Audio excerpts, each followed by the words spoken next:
ನಿಮಗೆ ಮೊನ್ನೆ ವಿಡಿಯೋ ಮಾಡಿದ್ದು ಏನೋ ಕಬ್ಬು ಎಲ್ಲನೂ, ಬಟ್ ಇವತ್ತು ಕಬ್ಬು ಡ್ರಿಪ್ ಹಾಕಿದ್ವಲ್ಲ, ಆ ಡ್ರಿಪ್ಪಿಂದ ಫುಲ್ಲು ಎಳೆದು ಹೊರಗಡೆ ಹಾಕಬೇಕು. ಯಾಕೆಂದರೆ ಇದು ಮತ್ತೆ ಉಕ್ಕೆ ಹೊಡಿಸ್ಬೇಕು, ಮತ್ತೆ ಇದು ಮಾಡಬೇಕು ಅಂತ.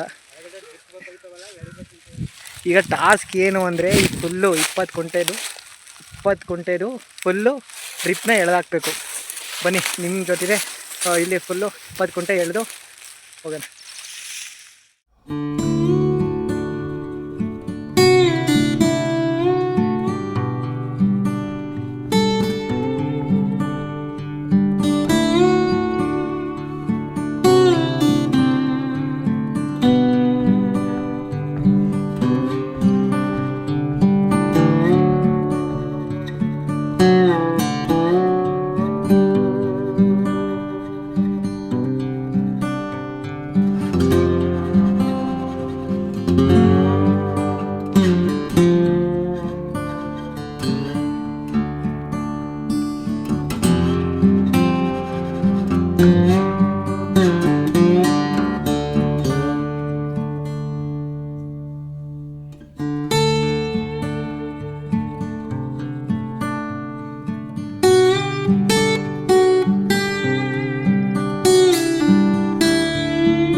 ನೋಡಿ, ಡ್ರಿಪ್ ಪೈಪ್ ಎಲ್ಲನೂ ತೆಗ್ದಾದ್ಮೇಲೆ ಈ ಕಾಣ್ತೈತಲ್ಲ ಈ ಹಸಿ ಎಲ್ಲದಕ್ಕೂ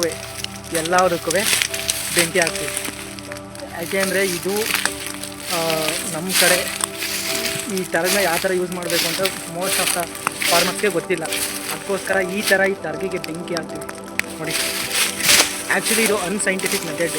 ಇದೇ ಥರ ಡೆಲ್ಲಿಲಿ ಪಂಜಾಬ್ನ ರೈತರು ಅವ್ರನ್ನ ಭತ್ತ ಮತ್ತು ವೀಟು ಅದಕ್ಕೆ ಬೆಂಕಿ ಹಾಕಿ ಡೆಲ್ಲಿಲಿ ಪೊಲ್ಯೂಷನ್ ಜಾಸ್ತಿ ಆಗುತ್ತೆ, ಅದಕ್ಕೋಸ್ಕರನೇ ಅದನ್ನ ಈಗ ಸ್ಟಾಪ್ ಮಾಡಿದರು.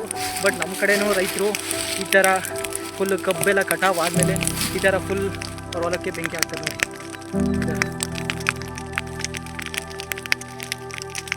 ಬಟ್ ನಂದು ಏನು ಸೈಂಟಿಫಿಕ್ ಮೆಥಡ್ ಅಂದರೆ ಈ ಥರದನ್ನ ಯಾವ್ಯಾವುದಕ್ಕೆ ಯೂಸ್ ಮಾಡ್ಬೋದು ಅಂತ ಕೇಳಿದ್ದೀನಿ. ನಿಮಗೆ ಮಶ್ರೂಮ್ ಫಾರ್ಮಿಂಗ್ ಗೊತ್ತಾ? ಮಶ್ರೂಮ್ ಫಾರ್ಮಿಂಗಿಗೆ ಮತ್ತು ಈಗ ಈಗ ಹೊಸ್ಕೊಳ್ಳೋ ಮೇವು ಅದ್ರ ಜೊತೆ ಮಿಕ್ಸಿಂಗಿಗೆ ಈ ಥರನ ಯೂಸ್ ಮಾಡ್ಬೋದು. ಬಟ್ ಮೋಸ್ಟ್ ಆಫ್ ದ ಪೀಪಲ್ಗೆ ಗೊತ್ತಿಲ್ಲ, ಯಾವ ಥರ ಯೂಸ್ ಮಾಡಬೇಕು ಅಂತ ಗೊತ್ತಿಲ್ಲ. ಅದಕ್ಕೋಸ್ಕರ ಅವರು ಏನು ಮಾಡಬೇಕು ಅಂತ ಗೊತ್ತಾಗ್ದಲೇ ಈ ಥರ ಬೆಂಕಿ ಹಾಕ್ತಾರೆ. ನೀವೇ ನೋಡಿ, ಯಾಕೆಂದರೆ ನಮಗೂ ಆಪ್ಷನ್ ಇಲ್ಲ, ಬೇರೆ ರೀತಿಗೆ ಏನು ಮಾಡಬೇಕು ಅಂತ ಆಪ್ಷನ್ ಇಲ್ಲ. ಆಪ್ಷನ್ ಇದ್ದರೂ ಮಾಡೋವಷ್ಟು ಕಾಯುವಷ್ಟು ತಾಳ್ಮೆ ಇಲ್ಲ. ಅದಕ್ಕೋಸ್ಕರ ಈ ಥರ ಬೆಂಕಿ ಹಾಕ್ತಾರೆ.